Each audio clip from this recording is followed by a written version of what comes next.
এই আসিয়া এই দৃশ্য আমরা ভুলে যাব। এই যে মেয়েটা কাতরাতে কাতরাতে মারা গেল আজকে, বেশি দিন সময় লাগবে না, 1 মাস 2 মাস হাইয়েস্ট 3 মাস।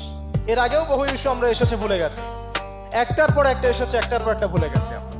আপনারা দেখে নিয়েন 3 মাসের মধ্যে এই মেয়েটাকে সবাই ভুলে যান এবং যাবো ভবিষ্যতে। লিখে নেন আপনারা, এই বাচ্চার কথা কেউ মনে রাখবে না, এই বাচ্চাটার কথা কেউ মনে রাখবে না।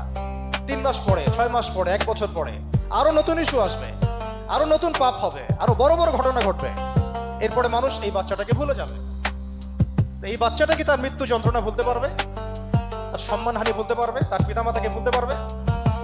এখন প্রশ্ন হচ্ছে, তার পিতাকেও যদি আমরা জিজ্ঞাসা করি, ইসলামে রেপের শাস্তি হচ্ছে মৃত্যুদণ্ড, ব্যভিচারের শাস্তি হচ্ছে অর্ধেক কোমর পর্যন্ত পুঁতে পাথর নিক্ষেপ করে হত্যা করা, এবং বিবাহিত ব্যক্তি হলে এই শাস্তি, অবিবাহিত হলে 100 বেত্রাঘাত, 1 বছরের নির্বাসন এবং সমাজ থেকে বয়কট করা, আর ধর্ষণ হলে সরাসরি মৃত্যুদণ্ড।